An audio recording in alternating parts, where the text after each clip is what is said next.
یہ بڑی مشہور آیت ہے، انسان کی شیطان کے ساتھ آخری ملاقات جو ہونے والی ہے اس کا ذکر اس کے اندر موجود ہے۔ اعوذ باللہ من الشیطان الرجیم، بسم اللہ الرحمن الرحیم۔ وقال الشیطان لما قضی الامر، اور کہے گا شیطان قیامت کے دن جب کہ سب کا فیصلہ ہو چکے گا، یعنی جنتی جنت میں پہنچ گئے، جہنمی جہنم میں چلے گئے، اللہ تعالیٰ کی طرف سے الٹیمیٹ ڈیسیژن ہو گیا، اس کے بعد شیطان بھی اپنے ماننے والوں سے خطاب کرے گا، ان اللہ وعدکم وعد الحق، دیکھو بے شک اللہ تعالیٰ نے جو وعدہ تم سے کیا تھا دنیا میں وہ تو تھا سچا وعدہ۔ کیا وعدہ تھا؟ کہ جو میرے نبیوں کی پیروی کرے گا میں اسے ہمیشہ کی جنتوں میں داخل کروں گا، اور جو انبیاء کی نافرمانی کرے گا اس کا ٹھکانہ الٹیمیٹلی جہنم کی آگ ہونے والی ہے۔ وَلِعَوْذُ بِاللَّهِ تَعَالَى اللہم اجرنا من النار، اللہم انا نسألک جنت الفردوس مع النبیین والصدیقین والشہداء والصالحین، آمین۔ تو شیطان کہے گا دیکھو اب تو حق واضح ہو چکا ہے، بے شک جو اللہ نے تم سے وعدہ کیا تھا نا وہ پورا کر دیا، جو جنتیوں کے حق میں وعدہ کیا تھا اہل ایمان کے حق میں وہ بھی درست ثابت ہو گیا، اور جو جہنمیوں کے لیے اہل کفر کے لیے وعدہ کیا تھا وہ بھی پورا ہو گیا۔ وَوَعَدْتُكُمْ فَأَخْلَفْتُكُمْ، اور جو میں نے تم سے وعدہ کیا تھا تو میں اپنے وعدے کی خلاف ورزی کرتا ہوں، یعنی میں نے کیا وعدہ کیا تھا دنیا میں، لمبی امیدیں دلائی ہوئی تھی۔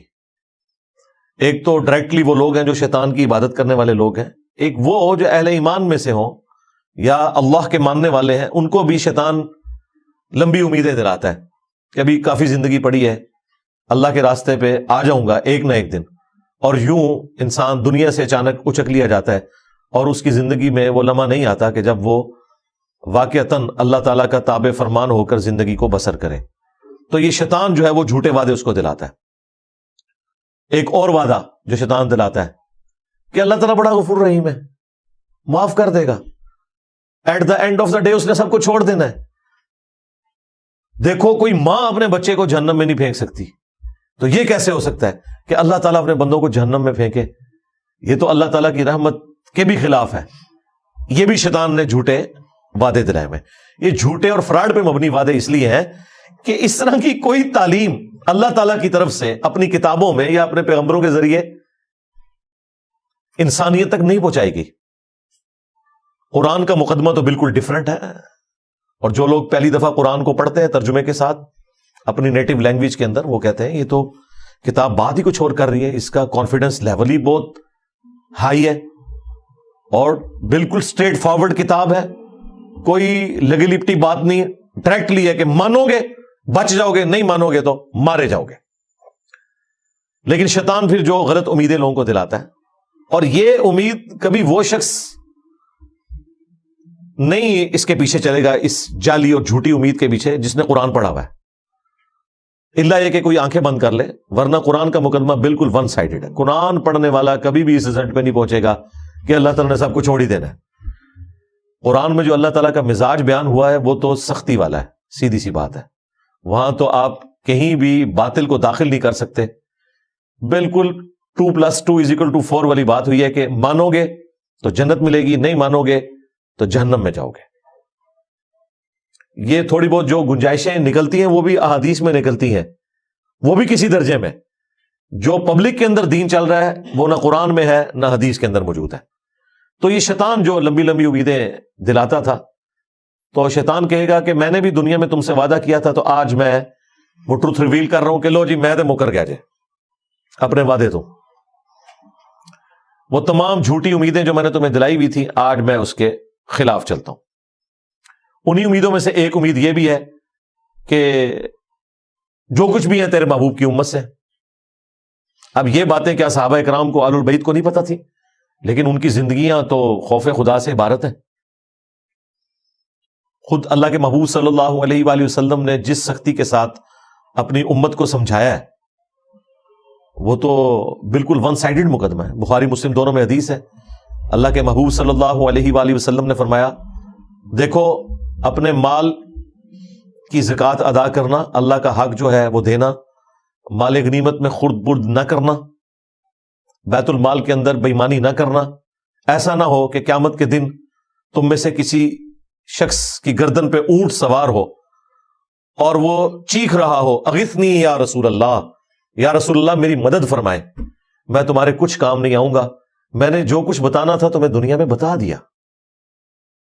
ایسا نہ ہو کہ کسی شخص کی گردن پہ اس کی گائے سوار ہو جس کی اس نے زکوٰۃ ادا نہیں کی، اور وہ چیخ کے کہہ رہا ہو اغثنی یا رسول اللہ، یا رسول اللہ میری مدد کیجئے، میں تمہارے کچھ کام نہیں آؤں گا، میں نے دنیا میں جو تمہیں بتانا تھا بتا دیا.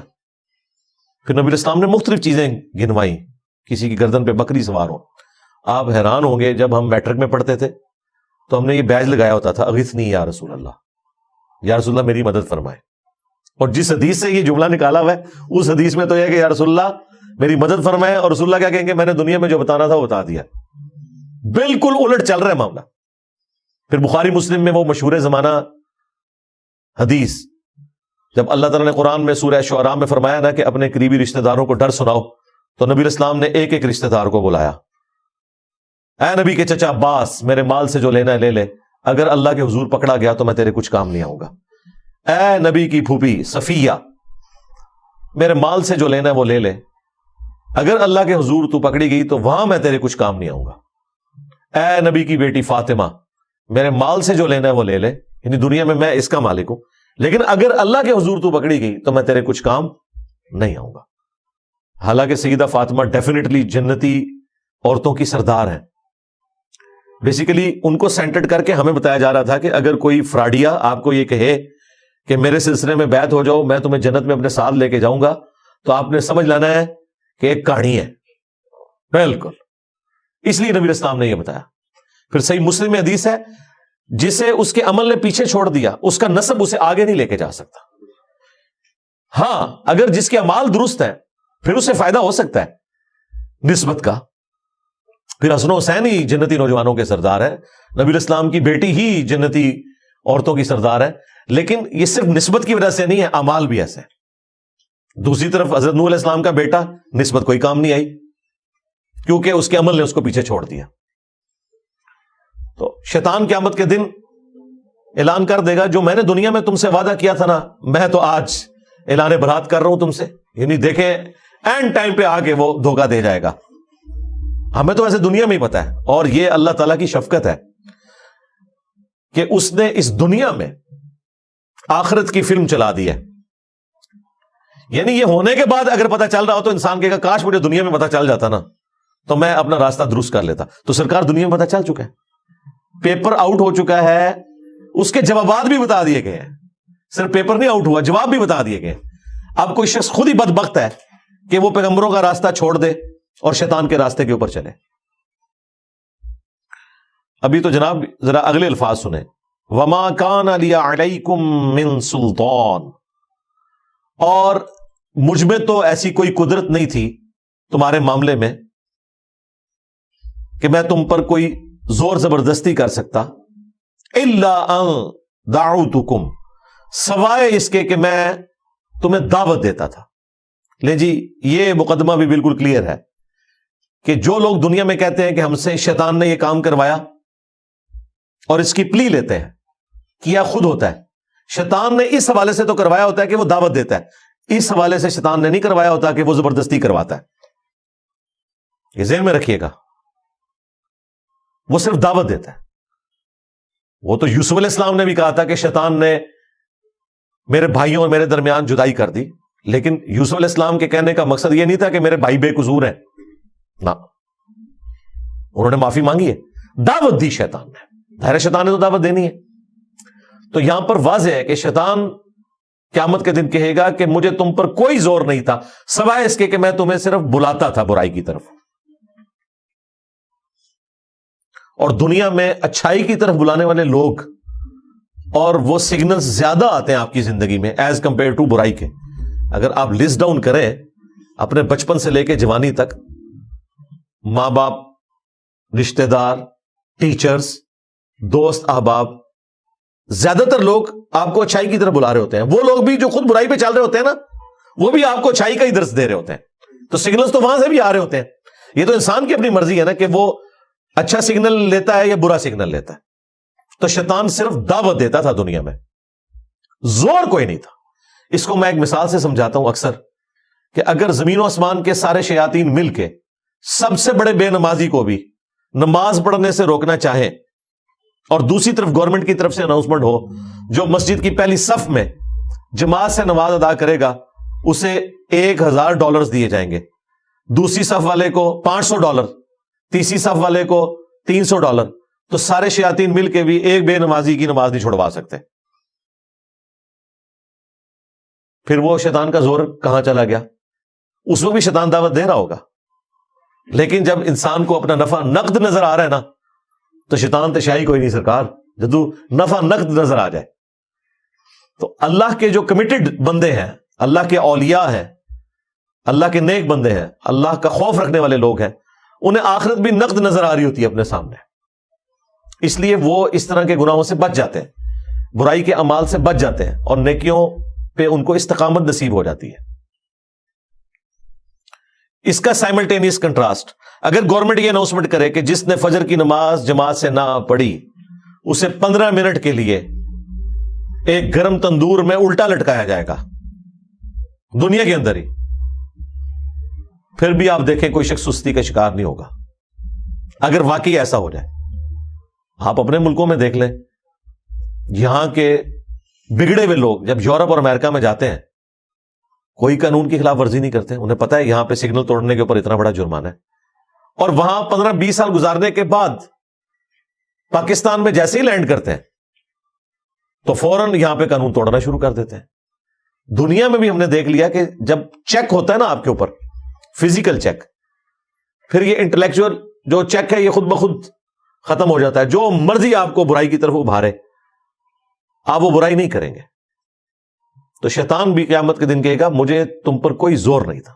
آج تک کبھی ایسا نہیں ہوا کہ کوئی شخص نماز پڑھنے کے لیے مسجد میں جائے اور اس کے سامنے شیطان فزیکلی مسجد کے دروازے پہ کھڑا ہو اور کہ میں نے تمہیں اندر نہیں جانے دینا, نیور, یا وہ بازو سے پکڑ کے کہیں اور پھینک دے.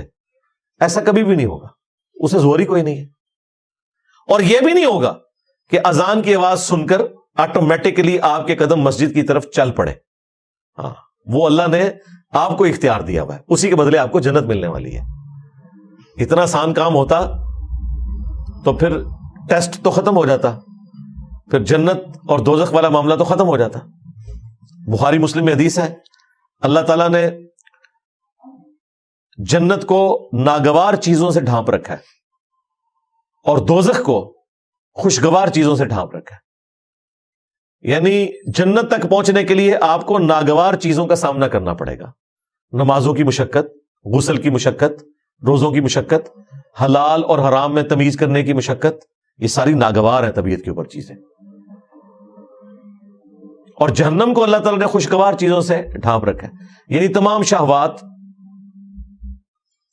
گناہ کے کام جن میں دنیا میں اللہ نے لذت رکھی ہوئی ہے وہ ہمارے ٹیسٹ کے طور پہ وہ جہنم یعنی دوزخ میں لے جانے والی ہے. اور اس کی ایکسپلینیشن اس حدیث سے ہوتی ہے مشہور زمانہ, جامعہ ترمذی, ابو داؤد, نسائی, ابن ماجہ میں حدیث ہے.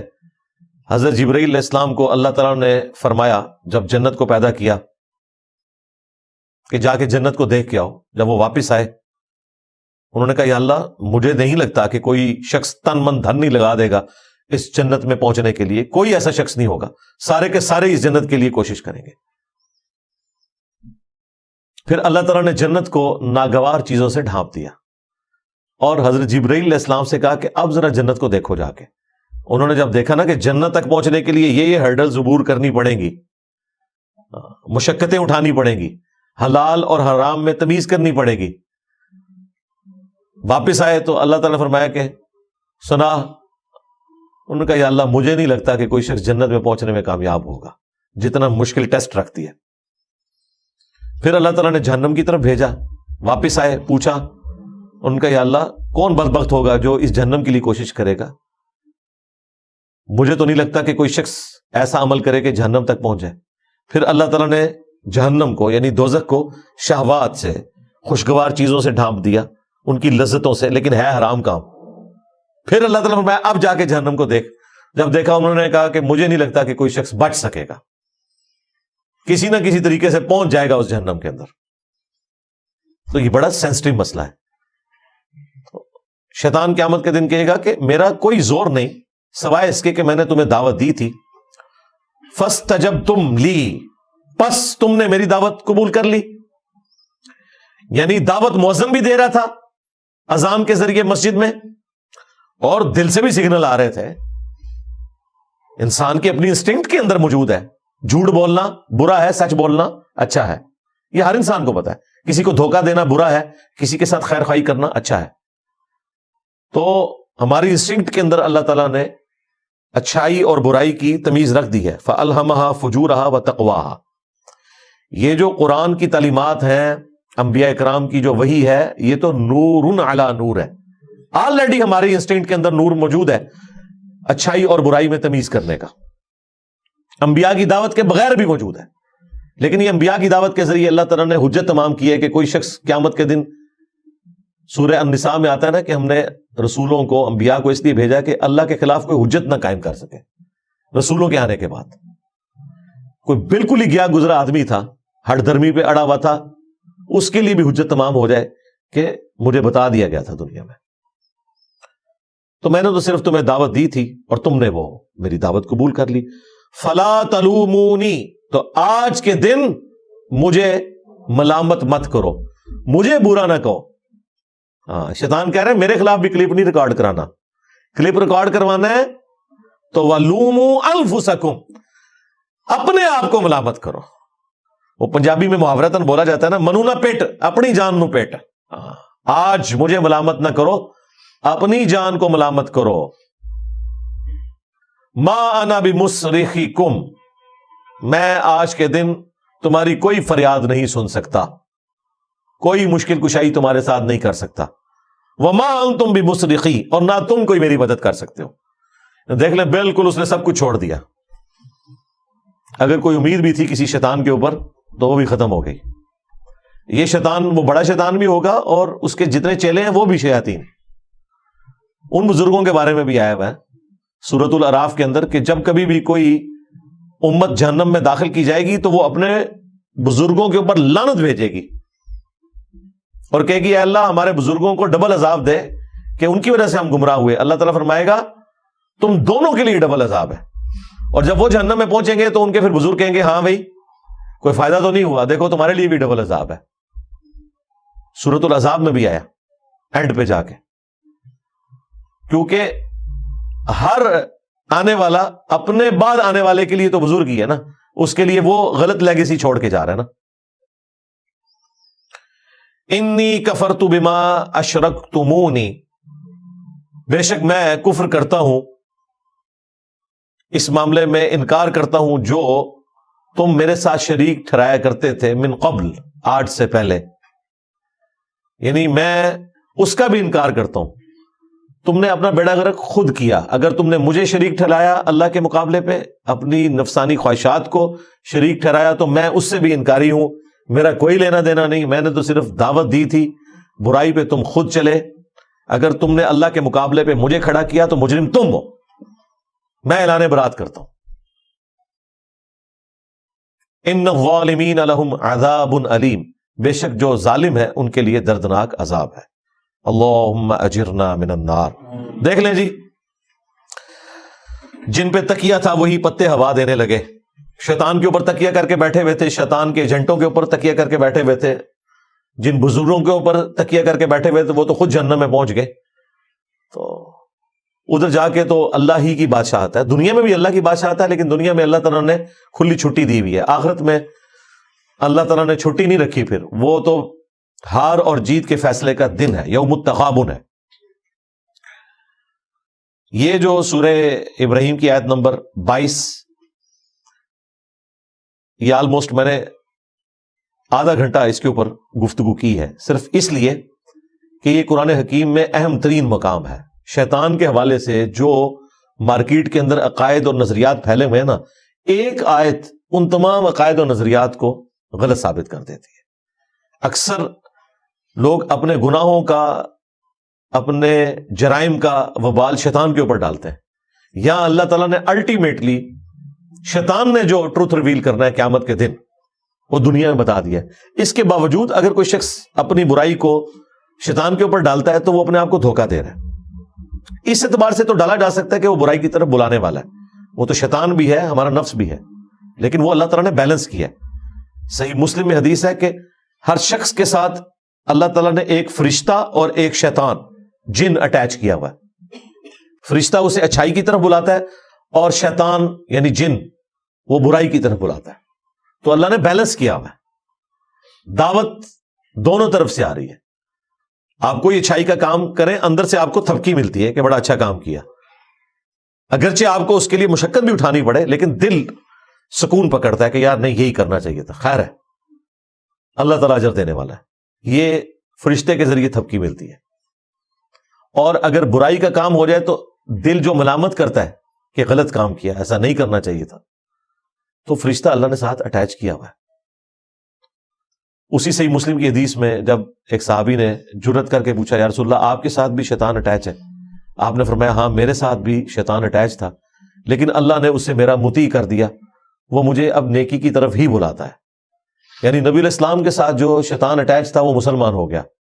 اور یہ اللہ تعالیٰ کا ایک خاص کرم, چونکہ انبیاء اکرام اللہ تعالیٰ کے مخلص بندے ہیں, چنے ہوئے بندے, ان کو اللہ تعالیٰ بچا لیتا ہے. ایک لفظ ہے مخلص. مخلص کہتے ہیں اخلاص, کمٹمنٹ شو کرنے والا. مخلص جسے اللہ اپنے لیے خالص کر لے, وہ صرف انبیاء اکرام ہوتے ہیں علیہم السلام. لہذا قصہ آدم اور ابلیس میں جہاں کہیں شیطان کا یہ جملہ آتا ہے نا کہ میں تیرے بندوں کو گمراہ کر دوں گا سوائے ان کے کہ جو تیرے مخلص بندے ہوں گے, وہاں مخلص بندوں سے مراد صرف انبیاء ہے. انبیاء کے بعد کوئی بھی مخلص نہیں ہے, سب کے سب مخلص ہیں. انہوں نے اپنی محنت سے ہی بچنا ہے. لیکن انبیاء کے کیس میں اللہ تعالیٰ کی رحمت, اس کی اسپیشل پروٹیکشن, وہ انہیں برائی سے بچا لیتی ہے. اس طرح کی پروٹیکشن عام بندوں کے کیس میں بھی کبھی کبھار اللہ تعالیٰ چاہے تو فرما سکتا ہے, لیکن اللہ کا کوئی وعدہ نہیں ہے کہ ضرور ایسا کرے گا. وہ خود ہی اس نے بچنا ہے تو بچنا ہے, اور اسی میں اس کے لیے انعام ہے. حضرت یوسف علیہ السلام کے بارے میں قرآن میں آیا نا کہ اس عورت نے یوسف کا قصد کیا, یوسف بھی قصد کر لیتا اگر اپنے رب کی برہان دلیل نہ دیکھتا.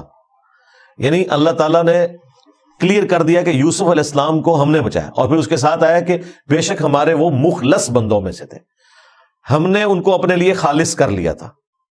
اللہ نے انبیاء کو اپنے لیے خالص کر لیا. باقی لوگ محنت کے ذریعے اپنے آپ کو اللہ کے لیے خالص کرتے ہیں, اور انبیاء اکرام کو اللہ تعالیٰ خود سے اپنے لیے خالص کر لیتا ہے, کیونکہ ان کو اللہ تعالیٰ نے انسانیت کا امام بنانا ہوتا ہے. ان کی اسپیشل پروٹیکشن ہوتی ہے. تکلیف سے وہ بھی گزرتے ہیں, آزمائش سے وہ بھی گزرتے ہیں, اور جو گناہ کی لذت ہے وہ والا معاملہ انبیاء کے ساتھ بھی اٹیچ ہوتا ہے کہ ان کے لیے بھی گناہ میں لذت موجود ہوتی ہے, لیکن اللہ تعالیٰ ان پہ خاص کرم فرماتا ہے. اللہ کے خوف اور تقوی کا ایسا ان پہ غلبہ ہوتا ہے کہ گناہ کی لذت پھر پیچھے رہ جاتی ہے. لیکن یہ نہیں ہے کہ لذت ان کے لیے نہیں ہے, ورنہ تو ان کا ٹیسٹ ختم ہو جائے, ان کی تو پھر باقی لوگوں پہ فضیلت بھی ختم ہو جائے. لذت ہونے کے باوجود وہ خوف خدا کی وجہ سے, اللہ کے اسپیشل کرم کی وجہ سے بچ جاتے ہیں. اس کو آپ دنیا میں ایک مثال سے سمجھیں. آپ کو کئی دن کا فاقہ ہو اور آپ کے سامنے آپ کی مرضی کا کھانا رکھ دیا جائے, بریانی یا چکن پلاؤ یا چکن قورمہ, جیسے ہی آپ روٹی کو ہاتھ لگائیں اور کوئی کلین شیو بندہ آ کے آپ کے کان میں کہہ دے کہ یہ جو علماء نے آپ کی دعوت کی ہے نا, اس کھانے میں زہر ملایا ہوا ہے, آپ کو نہ علماء کی داڑھی نظر آئے گی نہ پگڑی, بھلے جھوٹی خبر بھی ہو, آپ یہ بھی نہیں کہیں گے نہیں اتنے بڑے بڑے بزرگ کیسے جھوٹ بول سکتے ہیں, میں کھا کے چیک کروں گا. کھا کے چیک کرنا, کھا کے تو آگے پہنچ جانا ہے. تو اگر کوئی شخص آپ کے کان میں آ کے یہ بات کر دے تو نہ صرف آپ اس کھانے سے رک جائیں گے بلکہ وقتی طور پہ آپ کی بھوک بھی مار جائے گی. اور یار اتنے بھوکے لوگ اتنے شوق سے کھانا لے کے بیٹھتے ہیں, بیوی کو ایسی بات کر دیتی ہے بندہ ادھر لقمہ پھینک دیتا ہے, اے بھیا جی کھانا ڈھونڈ میں کہ کھانا ہے. یہ دنیا میں ہوتا ہے. اور زہر ہو اگر تو کوئی سوچ بھی نہیں سکتا. بالکل یہی معاملہ ایسا ہوتا ہے کہ انبیاء کرام علیہ السلام کو اس گناہ میں چھپا ہوا زہر نظر آ جاتا ہے. انہیں وہ بریانی کی خوشبو, قورمے کی خوشبو اٹریکٹ ہی نہیں کرتی, کیونکہ جب آپ کا دھیان کسی چیز کی برائی کی طرف چلا جائے نا, آپ کو کہ جی چھوڑے جی زہر کو, خوشبو دیکھیں بریانی کی کیسی ہے, آپ کہیں گے جی لعنت ہے اس خوشبو کے اوپر کہ جس کے اندر میری موت چھپی ہوئی ہے. خوشبو بھی اس کی جو ہے نا اٹریکٹ کرنا آپ کو بند کر دے گی. ایک اور مثال, موٹر وے پہ آپ کبھی سفر کریں, جو بندے پہلی دفعہ موٹر وے پہ جاتے ہیں نا, تو ظاہر ہے جو دونوں طرف کی گرینری ہے, خوبصورتی ہے, اور بالکل ایک دنیا سے الگ آپ جا رہے ہوتے ہیں ٹریولنگ کرتے ہوئے, انجوائے کرتے ہیں. لیکن اگر آپ پبلک ٹرانسپورٹ میں سفر کر رہے ہیں اور آپ کو سخت پیشاب آیا ہوا ہے اور ڈرائیور کہتا ہے جی کہ اگلا سٹاپ تو آئے گا 50 کلومیٹر بعد, اس سے پہلے تو میں نے گاڑی کوئی نہیں روکنی, اور اس بس کے اندر کوئی انتظام بھی ٹوائلٹ کا موجود نہیں ہے, اس سخت تکلیف کے اندر اگر آپ کو کہ او دیکھ کتنا سونا درخت ہے یار, آپ کو کیا اس درخت کی خوبصورتی اٹریکٹ کرے گی؟ نہیں. آپ کی ٹوٹل توجہ اس وقت یہ ہوگی کہ کسی طریقے سے میری عزت بچ جائے اور میں اس تکلیف سے نکل جاؤں. یہ نہیں ہے کہ اس چیز کی خوبصورتی ختم ہو گئی ہے, وہ اپنی جگہ موجود ہے, لیکن آپ کسی اسٹیٹ آف مائنڈ ڈفرنٹ میں چلے گئے. جن لوگوں کو اللہ کا خوف ہوتا ہے, اسپیشلی انبیاء کرام علیہ السلام, وہ گناہوں سے بچتے اس لیے کہ اللہ تبارک و تعالی ان کے اوپر ان چیزوں کی حقیقت کھول دیتا ہے. صحیح بخاری میں حدیث ہے, ایک یہودیہ نے نبی علیہ السلام کی دعوت کی اور اس کے اندر زہر ملا دیا. چھوٹا گوشت تھا, بکری کا گوشت, اور آپ بڑے شوق سے تناول فرماتے تھے. آپ نے جیسی بوٹی اپنی زبان پہ رکھی, اس بوٹی میں سے آواز آئی کہ مجھ میں زہر ہے, تو نبی علیہ السلام نے وہ تھوک دی. لیکن اس سے پہلے کچھ صحابہ کھا چکے تھے, وہ شہید ہو گئے. ابو داؤد میں آتا ہے کہ ساتھ ساتھ پھر اس عورت کو بھی قتل کروایا گیا. البتہ نبی علیہ السلام کی زبان پہ رکھنے کی وجہ سے اس زہر کا اثر آپ کے اندر چلا گیا, اور پھر 4 سال کے بعد جب نبی علیہ السلام کی وفات کا وقت قریب آیا تو اللہ تعالیٰ نے اس زہر کو واپس کیا, اور آپ کی ڈیتھ اس زہر کے اثر کی وجہ سے ہوئی. بخاری میں آتا ہے عائشہ جو خیبر کے موقع پہ مجھے زہر دیا گیا, وہ مسلسل میری رگیں کاٹ رہا ہے. تو یہ ایک معجزانہ معاملہ ہے. جب نبی علیہ السلام کو اللہ تعالیٰ نے وہ دکھا دیا, پھر ظاہر ہے آپ تو وہ اپنا پسندیدہ گوشت بھی اندر نہیں کریں گے, آپ نے تو تھوک دیا. تو شیطان جتنا مرضی مزین کر کے پیغمبروں کے سامنے, اللہ کے نیک بندوں کے سامنے برائی کو پیش کرے, بہرحال جب ان کی توجہ اس عذاب کی طرف جاتی ہے, اس تکلیف کی طرف جاتی ہے جو اس چھوٹی سی لذت کے اگینسٹ ہونے والی ہے, تو ان کے لیے پھر اس لذت کو چھوڑنا آسان ہو جاتا ہے, کیونکہ اس لذت کے اندر چھپی ہوئی سزا کی کڑواہٹ, اس کی تکلیف ان کے اوپر ایسا غلبہ کرتی ہے کہ وہ بچ جاتے ہیں. اس وجہ سے وہ مخلص بندے ہوتے ہیں. نان انبیاء کیا کریں گے ادر دین انبیاء؟ وہ پھر دین کا علم اتنا حاصل کریں اور کانٹینیوسلی اللہ تعالی کے ساتھ کمیٹڈ رہے, تو وہ بھی کسی نہ کسی درجے میں اس مقام کو حاصل کر سکتے ہیں. اسی لیے ہم مانتے ہیں کہ انبیاء کرام تو معصوم ہیں, مخلص ہیں, لیکن انبیاء کرام کے اہل البیت, ان کے جانثار صحابہ حضور کی صحبت کی وجہ سے یا انبیاء کرام علیہ السلام کی صحبت کی وجہ سے بہرحال اس لیول پہ پہنچ جاتے ہیں کہ ان سے بھی گناہ پھر سرزد نہیں ہوتا, کیونکہ گناہ کی برائی اور اس کا عذاب ان پہ عیاں ہو چکا ہوتا ہے. اس کی وجہ سے کبھی بھی ان کا ہاتھ اس طرف بڑھتا نہیں ہے. جس کا ہاتھ ایک دفعہ گرم استری سے جل جائے نا, وہ دوبارہ ٹھنڈی استری کو بھی اس طریقے سے ہاتھ نہیں لگاتا, یوں کر کے صرف چیک کرتا ہے, بھلے اسے یقین ہو یہ ٹھنڈی بھی ہے, رسک کوئی نہیں لیتا نا. تو جن کے اوپر آخرت کی حقیقت کھل چکی ہوتی ہے، اللہ تعالیٰ کے عذاب کی حقیقت کھل چکی ہوتی ہے، وہ بچ جاتے ہیں پھر اس طرح کی چیزوں سے۔ اللہم اجرنا من النار، سبحانک اللہم وبحمدک، اشہد ان لا الہ الا انت، استغفرک واتوب الیک، وما علینا الا البلاغ المبین۔ جزاکم اللہ خیرا۔